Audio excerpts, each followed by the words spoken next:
Hey, this is Michael Nash with Nash Consulting. It seems like everybody and his brother is out there starting a podcast, but not everybody and his son. So we're really excited about this. We have enough ideas to do a podcast every single day. We're not going to do that, of course, but yeah, we're really excited. And this is Ethan Nash, Mike Nash, his son, and we're really excited to get this going. Hey, this is a work in progress. Sound quality of this first episode might not be up to snuff. However, we're going to work on it, and it's going to get better from here on out. I hope you all enjoy the show. So several years ago, I was checking out a new client, and I was taking a tour, and I asked if I could see their documents, their staff manual, their policies and procedures. And I got a hold of a staff manual, and there was a section in there called Employee Responsibilities. And I turned to that page, or that section, and no kidding, the first bullet under Employee Responsibilities was employees shall have high morale. It just shows a complete misunderstanding of the concept of morale. That sure is interesting. Kind of makes you wonder what the punishment would be.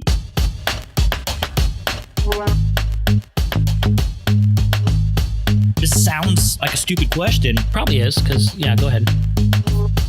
Skilled managers equals high morale, which equals all that cool stuff that you cannot pay for and you can't punish for.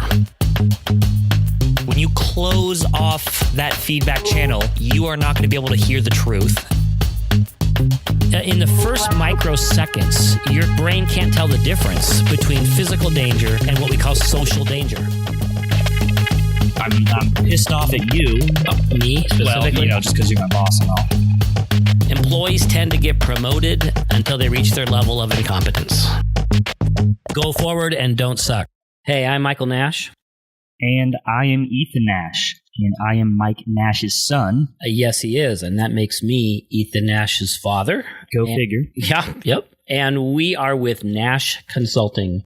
Nash Consulting is an organization that has been around for 22 or so years. And our mission is to help organizations not suck. Well, a better way of saying that, we're all about helping managers learn how to manage. Which, in other words, helping managers not suck. Right. And in turn, maybe helping organizations not suck by not having sucky managers. That's exactly right. And so this podcast is called the Managing with Mind and Heart podcast.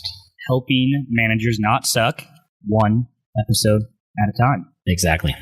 And so anyways, me and my dad, Mike Nash here, we wanted to start a podcast. My dad and I. Sorry, my dad and I. You're probably going to hear a lot of that. It's just being professional, buddy. Anyways, we decided to start this podcast.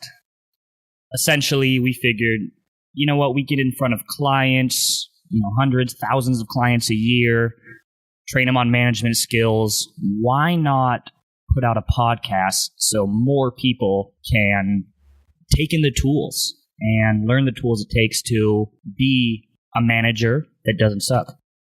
So, Mike, should I call you Mike or should I call you Dad? I guess this is a little weird here. Sir? Sir, okay. Yes. Yeah, that's not going to happen. Okay. So Dad, Yes. a.k.a. Mike Nash, I want to take us back to that opening story that you told about the employee guidelines there. Employee expectation guidelines. Employees should have high morale. When I heard that, to me, that's like a defense lawyer telling a client, you need to have a strong defense case. That's what I heard. I mean, that seems so back-asswards. So this probably seems obvious, but what's the misunderstanding there? Why is that organization misunderstanding morale? Well, that's actually, of course, that's what we're here to talk about today. We're going to be talking about morale this entire episode. The obvious misunderstanding there, of course, is that morale is solely an internal responsibility of each individual employee. And that's not how it is. There's been a lot of research on morale, which, of course, we'll be talking about here today.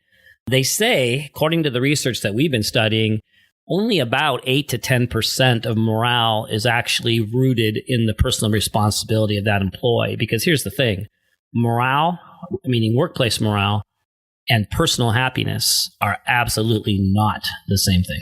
Okay. Now, if we were talking about personal happiness, I'd say, yeah. I mean, I think we're probably 85% responsible for our own personal happiness, but that's not the case when we're talking about workplace morale. And we'll come back to the sources of morale. So let's put a pin there in the 8 to 10% you said of morale. Employee morale comes from the individual, correct? Yeah. But before you even get there, I want to define morale. I mean, what is morale? That's, to me, it's just a really broad subject, and it's, I think, an often overused term. Defining morale or even talking about morale, to me, is like the equivalent of talking about happiness or defining happiness. It's such a huge bucket. I mean, there was so many layers to it. So help me out there. Yeah, it is hard to define. And if you read about morale and look at the research, there's dozens of different ways it's described. And I think part of the answer to that, Kid, do you mind if I call you Kid? I would prefer if you didn't. Okay. But I understand if you have to. Part of the answer to that, I think we're going to be digging into and probably defining throughout this episode. But I would start with this really general concept. In a sense, it is how it feels to be in that workplace. And I want to be clear that we're not talking about how it feels right this second. The copier just jammed and my boss just got mad at me, and so I'm having a bad day. The morale that the way we're defining workplace morale is a bit more permanent, if you will, than how it might feel that particular day. It's in general, how does it feel to work here for most of the people? On your way to work in the morning, you're thinking about work. You have a sense of dread. I don't want to be there. I don't want to work there. I have pretty low morale if that's the case. And if you take morale in the aggregate, right? Your average employee does not like being here, doesn't feel good about it. It doesn't feel good to work here. That's a workplace morale. That's sucky. Okay, that makes sense. So what would be some examples of workplaces you've worked with? You don't need to name any names. In fact, you probably shouldn't. Who demonstrated just a misunderstanding of morale when you went in there, besides this first story that you told.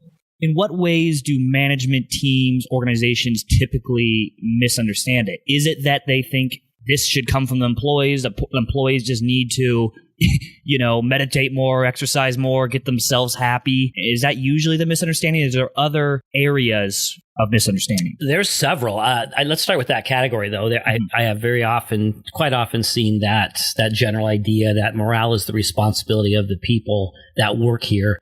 I remember working with an organization down in Oregon, and if you're listening, you'll know who you are. I was talking to the general manager, and he said to me, and this is an organization that had probably 70 or 80 employees, and he said something like, I just don't understand it. I have like the 70 most apathetic, negative employees here in the Portland area. And I just thought, what a coincidence that is, right? All the negative people decided to come work for you, right? Right. That's kind of like when you're in a conversation with someone, they say, everybody I meet is so boring. It's like, well, that's probably not them. What's the common denominator? Exactly. Right. So there's that misperception or misconception, I guess, that morale is the responsibility of the individual people. But I've seen some other maybe less damaging ways of looking at morale, but still missing the mark. For example, our employee survey says that morale is really bad here. So what we're going to do is we're going to put together a morale committee. So now we have these 6 people who their job is to fix morale. And they're going to fix morale by bringing in popcorn on Fridays, or letting us wear jeans on Fridays, or having a Seahawks celebration day next week, or whatever it might be.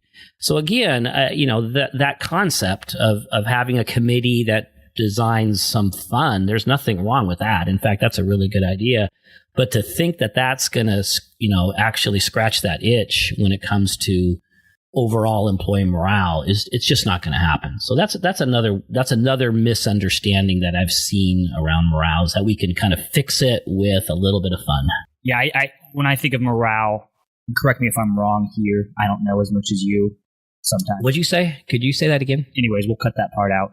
I think of morale as just having a collective common sense of purpose. Is that something that aligns with your definition? No, I would say that's another ingredient. As we kind of get into this, we'll talk about the ingredients of morale. the fact that we're all on the same page and we have a general sense of purpose is very important for morale. Yes. But I wouldn't necessarily say that's a definition. Okay. Well, so we can go two different directions right now. I either want to talk to you more about why morale matters in a sense, or either, the sources of morale. I think we should probably start with why it matters, what you get and what you don't get when you have morale in the workplace. Yeah, let's do that. In fact, let's do that together. I think we can sort of brainstorm here on air. I ask this question quite often in our training workshops. We do a 5-day series called Managing with Mind and Heart that we bring into dozens and dozens of organizations every year. First question after the intros in the morning of day number 1 is this: what do you get in an organization when you get low morale? And we get lots and lots of different answers. So let's just do it right here, buddy. What do you get when you get low morale? I mean, the first thing that comes to mind is just obviously turnover. Yeah. That's the most obvious one to me. Obviously, if it's a low morale workplace, people are not going to want to stay there. Yeah, exactly. And yet what's really frustrating for managers in a low morale work environment, they end up with the wrong kind of turnover, right? It's the people that you wish would stay are the ones who leave, and the people that you wish would leave are the ones who stay. And that sounds a little snarky, but I'll tell you what, it is. But here's the thing. Have you ever met that person who's not happy unless they're unhappy? Yes. Okay. Well, that's who we're talking about. There's some people out there that, for whatever reason, right, their own past history, their own issues, whatever it might be, they kind of like an environment that's negative. They like drama. So when they experience a low morale work environment, to them, it's like, awesome, this is great. I'm home. Let's stay put. But it's the healthier people, right, that are more likely to say, you know what, this sucks. I'm not staying here.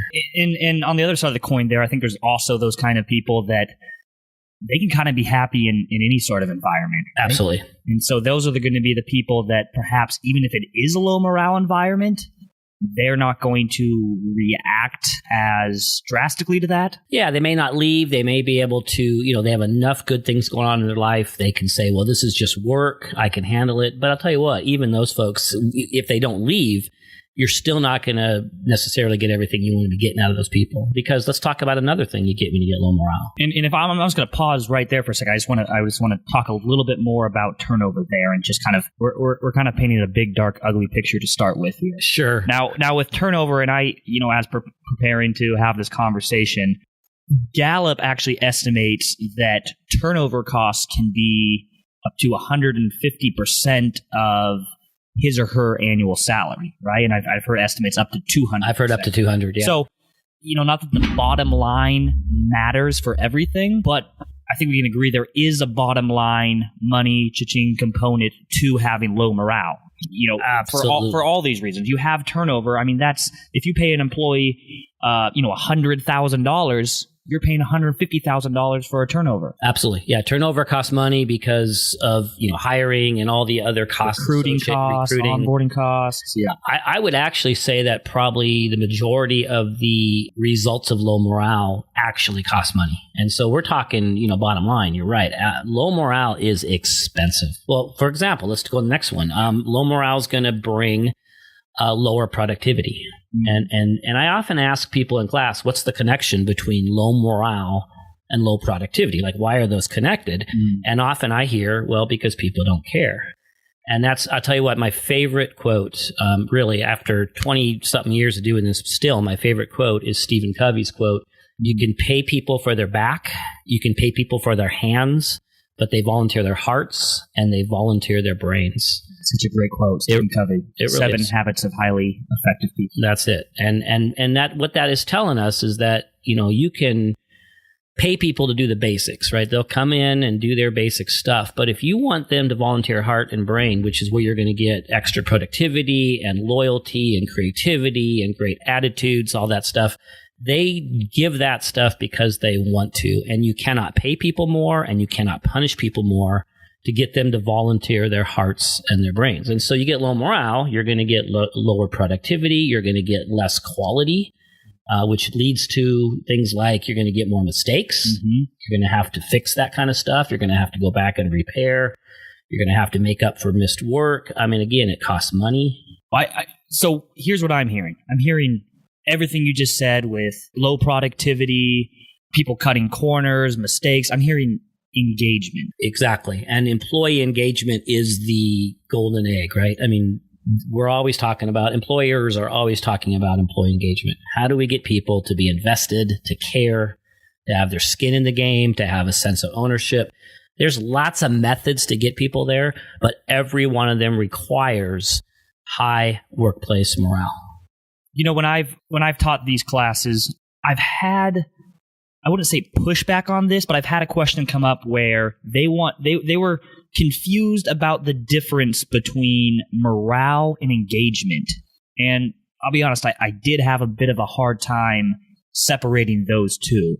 They sound very similar to me. Employee morale and employee engagement. What's the difference? It's cause and effect, right? Employee morale is a requirement to get employee engagement. So I think just look at it that way. If people feel really good about working there, and we'll talk more about that in a few minutes, they're going to volunteer their hearts and their brains. They're a lot more likely to volunteer their hearts and their brains. Right.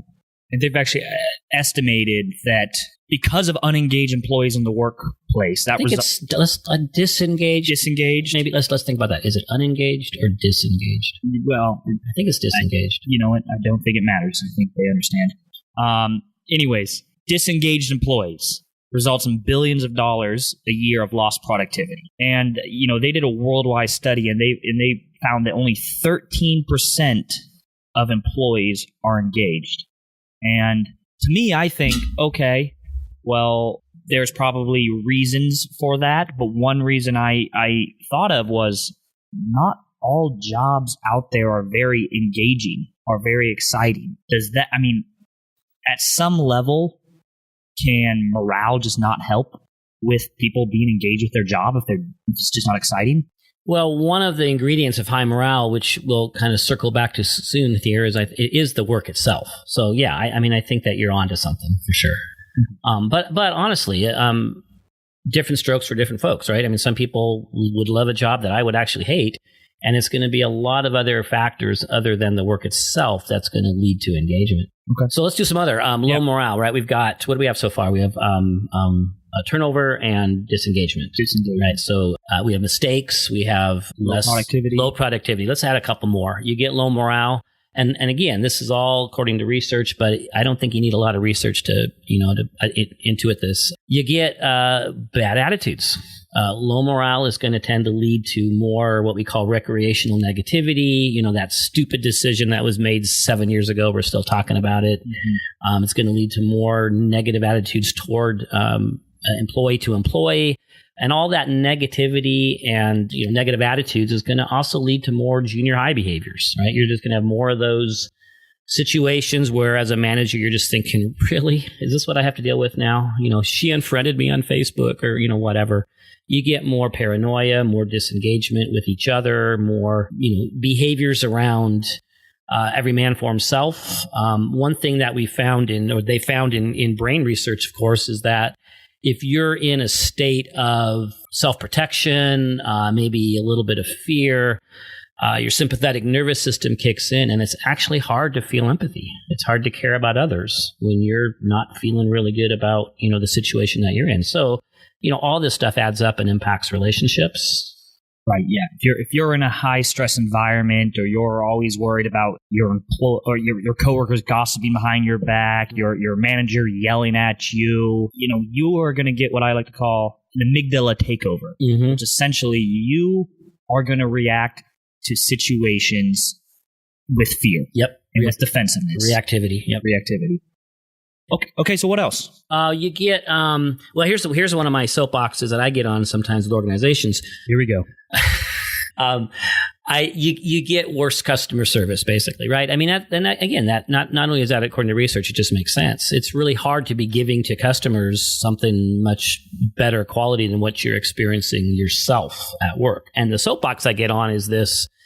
All these organizations that are out there ready to spend a bunch of time and money training all their employees on customer service. And the problem is, if you're not also looking at morale, and if the organization has low morale as a culture, all that training is not sustainable. Over time, people are going to revert back to where they were before when it comes to customer service if they don't feel like their needs are being met at work. Yeah, absolutely. Well, a couple more, if you don't mind me throwing a couple more in here. You get safety issues. We do a fair amount of work with utilities, and they're big on safety. That's safety issues. Yeah, you actually get more accidents, which is really weird. I guess I do understand that, but I think most people might not get that right off the bat. Like, what's going on there? Yeah. Someone's hates their job, so they drive into work and they cut their finger off? No. Yeah, but that's what I thought too when I first heard this. I didn't get it. Well, here's what it is. Think about all the things that add up to accidents that are more likely in a low morale work environment. For example, I'm going to maybe be cutting corners, not following policies because I don't care as much about the organization.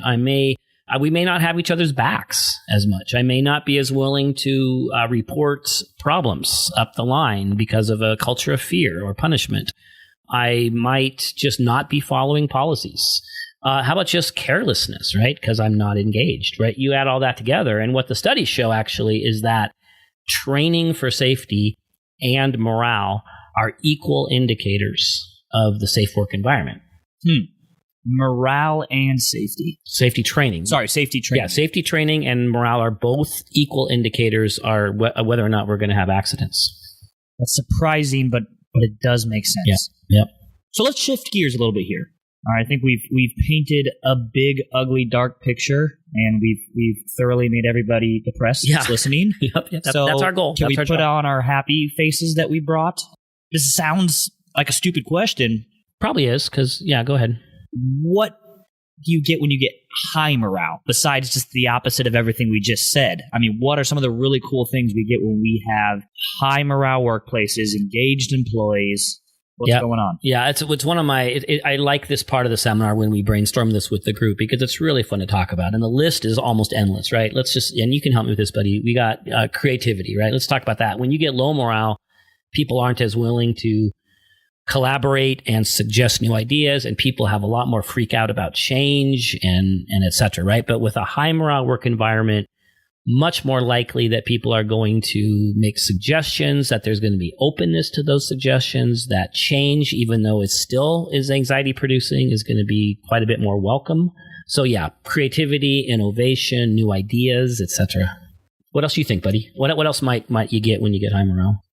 I really think it's you get an initiative from your employees. Absolutely. You're allowing them to engage in what we call mind and heart work, like you said. A really cool story that I think demonstrates this point well, I think this was in Daniel Pink's book Drive, where he talks about there's flavors of morale and employee engagement and motivation. But he talks about, speaking of customer service, organization that allowed their customer service team to essentially handle any customer service issue however they wanted to. There was no script. They had complete autonomy over that. And they had some of the best customer engagement, customer service scores. Yep. And to me, I'm saying, okay, well, those are clearly engaged employees, and that seems to be a product of having high morale. Absolutely. In fact, that's the golden egg, right? High morale is going to lead to employees who care, right? Who actually take pride in not just their work, but in the success of the organization. And you can't buy that, and you can't punish for it. And we'll talk a little bit later here about buying and punishing. But you get engagement. You get, as you also indicated there, you get better customer service when you have high morale. You get better relationships between employees. People tend to be a little more likely to bring their best self to work, right? So I'm going to be more likely to assume good motives toward my coworkers. I'm going to be more likely to let go of perceived offenses. I'm going to be more likely to give grace to those people around me and just be understanding and empathy for them. Exactly, have empathy. Again, I should throw this in here. Having high morale doesn't guarantee all these things. There's other things you're going to want to do to approach these types of successes, but morale is an absolute requirement to get there. You have to have high morale to have a culture that is, again, creative, that is open to change. People treat each other with high respect, great customer service, engagement, and the list just goes on. The bottom line here is morale. And here's the thing I say to managers all the time. I would guess that most managers kind of on their way to work aren't necessarily thinking about this. I know in my past jobs as a leader, as a manager, I didn't have this on my radar. But morale really should be your best friend, really, if you're a manager. I mean, this should really be the thing you're shooting for. Right. And let's start talking about, where morale comes from, the sources of morale. Because like I said earlier, they've had studies with millions of employees worldwide. They found that 13% were engaged. I think North America had the highest engagement level, still at only about 34% of employees engaged, followed by Australia and New Zealand at about 24%. So clearly there's an issue going on there. Yep. And I think for one, people don't understand morale, like we talked about, and they don't understand the sources of morale, where morale comes from. Like you alluded to at the beginning of the episode, most people, well, I shouldn't say most people, many people think that it is the employee's responsibility to have high morale. Yeah. So knowing that that's probably not true, as it only makes up 8 to 10%, like you said, of the morale pie, what are the sources of morale? Well, when we ask this question in class, it's fun because I ask the groups to kind of get together in small groups and make a huge list of every single thing they can think of that would create high morale. And they really do. They come up with an entire page. Every small group comes up with an entire page. Then we read those out loud, and it's just a huge list of all these factors that people come up with. But what we find when you add all that up and you look at it and you categorize, morale really does come from 4 distinct sources. This is, again, you get this from the research as well. So one source, which we've just talked about, is that there is an individual component, right? We're going to give that, 8 to 10%. There's people, as we've already said here on this show, there's people that aren't going to be happy no matter what. And there's other people that are going to be happy no matter what. And think of them as the ends of the bell curve, right? These are the folks that are not your average people. Most of us fall somewhere in between those extremes. The second source of morale. Sorry, just on that. So it could be more or less depending on the individual. So, are you saying 10% is possibly the top of the range of how much morale can come from the individual? For instance, like you said, there's those people that can kind of be happy no matter what. I have no idea how they got the numbers 8 to 10%.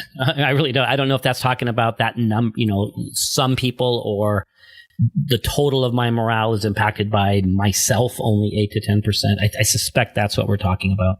Right, and we're not going to talk a lot about this individual piece in this episode. I'm sure we'll come back. Oh, we will. But let's not discount the importance of getting yourself healthy in whatever way that needs to be. My personal thing, my vice, if you will, is health. Physical health. I just feel better at work when I got a good workout in. My blood is flowing, my brain's working. Mm-hmm. And then I look at the days where maybe I haven't worked out for 3, 4, 5 days, and I just feel sluggish. I'm pissed off at you. Me specifically? Well, just because you're my boss and all. Uh-huh.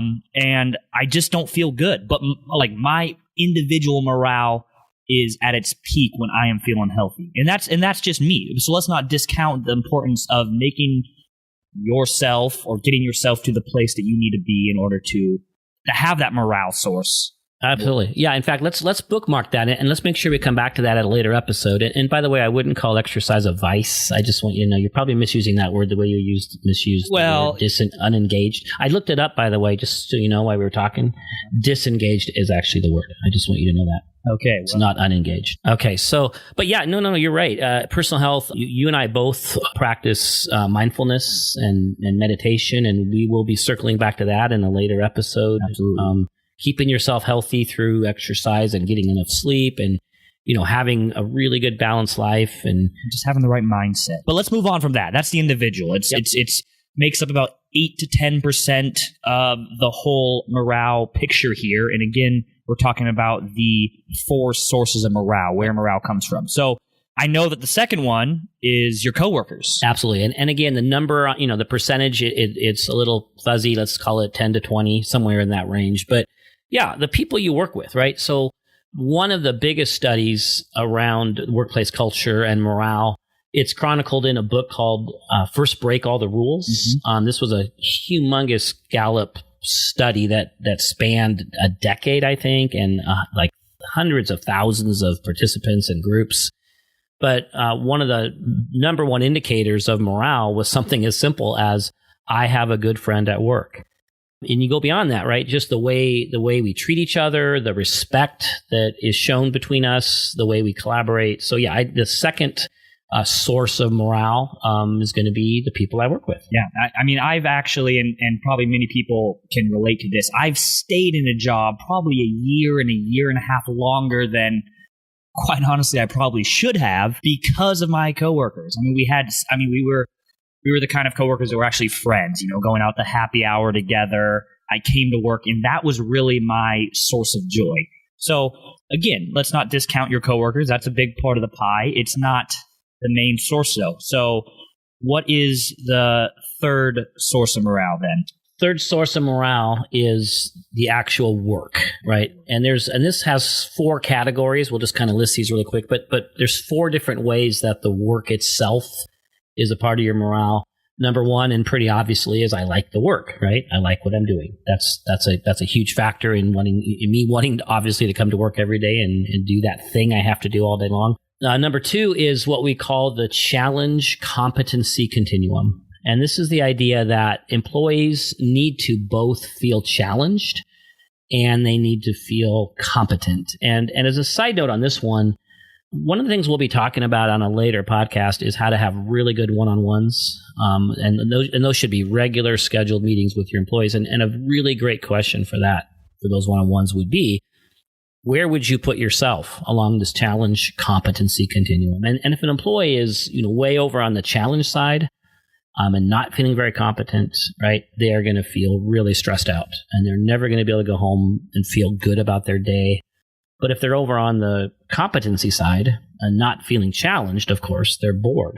And so that's the second piece of how the work impacts morale. Right. So essentially, it's the sweet spot between feeling competent and feeling challenged. Right. So it's like, if I'm way too challenged, I'm not going to feel competent to do this job. Right. It's going to be pretty stressful. Morale's going to be low. Yep. But like you said, if it's just I'm not challenged at all, then also the morale's going to drop. Absolutely. Okay. The third part of the work is the workplace itself is successful. Like the workplace itself is winning. It's top of its field. Maybe it's accomplishing its goals. We as an organization are doing really good work. So that's the third way that work impacts morale. Right. And the fourth way work impacts morale is that you actually feel like you're doing some sort of good or some sort of good in the world, which to me, this is a really important one. Your job needs to feel like you're making a positive impact, or at least not damaging the world in some way, and I mean, this is really broad here. Unless your job is, villain or evil scientist. That was like for 1 week. Oh, anyways. I really think that this is broad here when we're talking about the work feeling like you're doing good in the world. I mean, it could be your Elon Musk making rockets to go to Mars to eventually save the human race, or it's a bus driver that's in charge of getting people to work on time every day so they can make a living for your family. I mean, that's noble work there. So at least you feel like you're doing some good. Yeah, that's exactly right. So let's real quick. So the 4 sources of morale, right? So each of the ones we've just mentioned, right, which is the individual, the work itself, the coworkers, each of those individually is like, 8 to 20% max. I mean, those are all important, but nowhere near as important as this last category. And I bet you anything our listeners could, at this point, guess what it is. Ethan? Beer in the break room.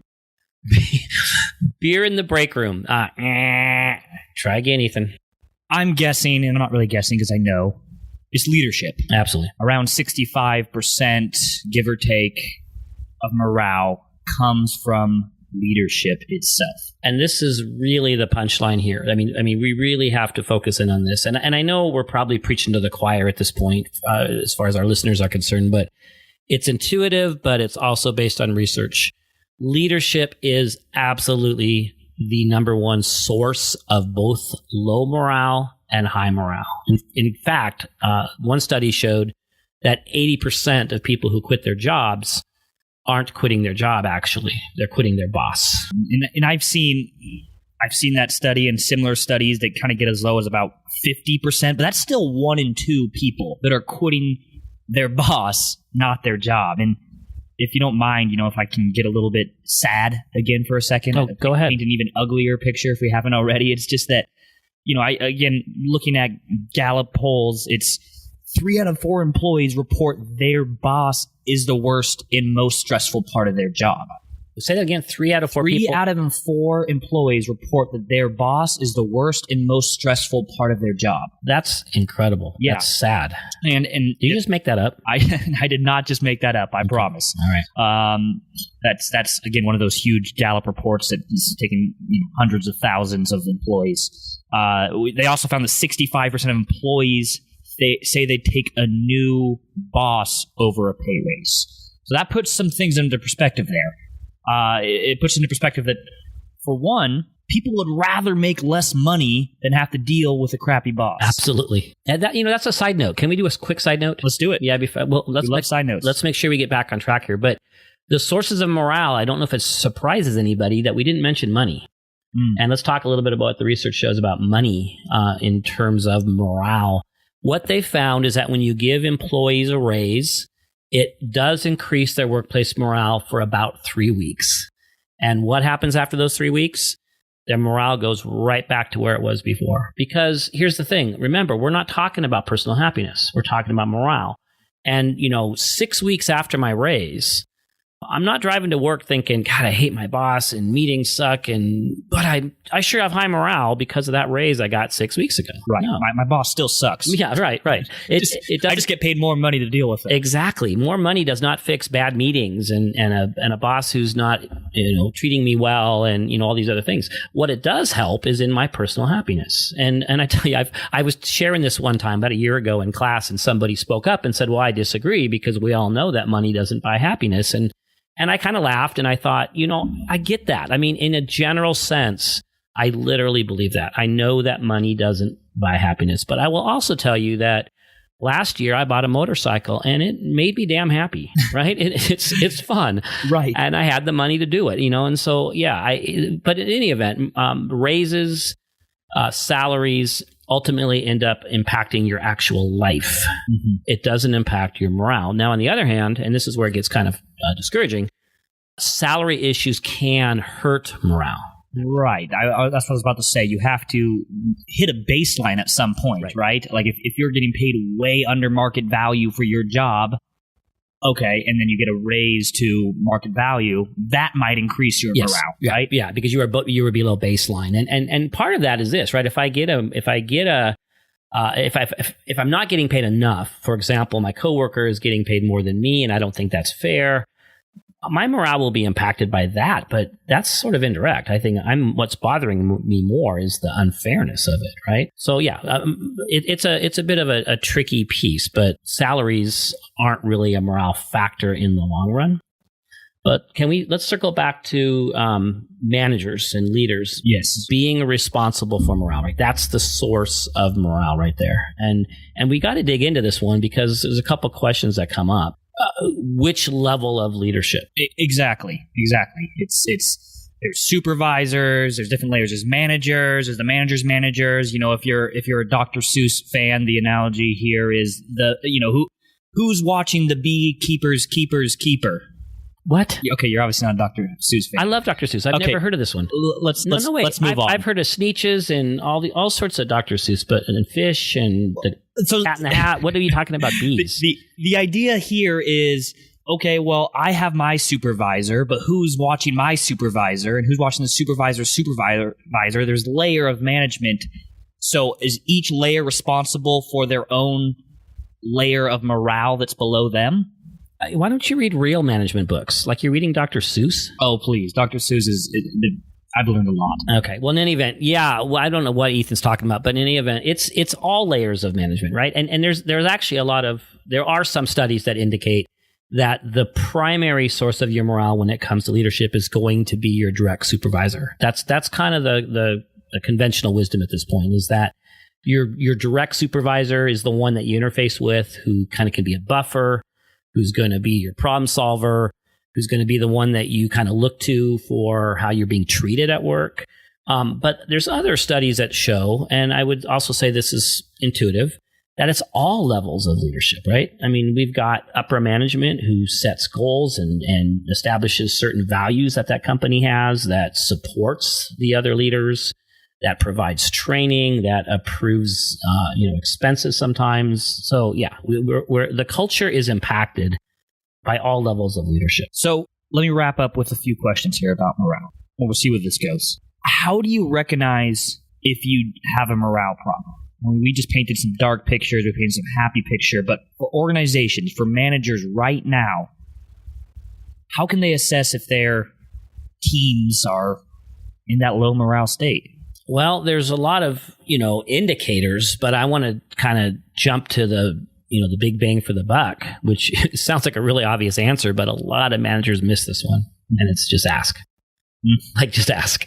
And who would have thought? Yeah, who would have thought, right? Now that's a little tricky, right? If you are a manager who's unapproachable, and by the way, unapproachable managers usually don't know they're unapproachable.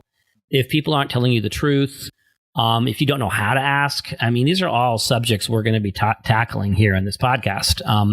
Meaning how to be an approachable manager, how to get real, authentic answers, how to get transparency from your people. We'll get to all that, but yeah, ask seems pretty simple, but it isn't that simple, because you might not get the truth and you might not know how to ask. But bottom line is, if you have the kind of relationship where you can sit down with your employees one-on-one and ask them about morale, and if they'll tell you the truth, that's certainly one way to find out. There's more anonymous ways to find out through surveys. There's certainly indicators, right? I mean, most of the time you can almost taste and smell the negativity in an organization. Right. You can see that there's a lot of triangulation and gossip and, free-floating negativity. Everybody seems to be getting sick on Mondays and Fridays. Exactly. Conveniently. Absolutely. You've got customer service complaints.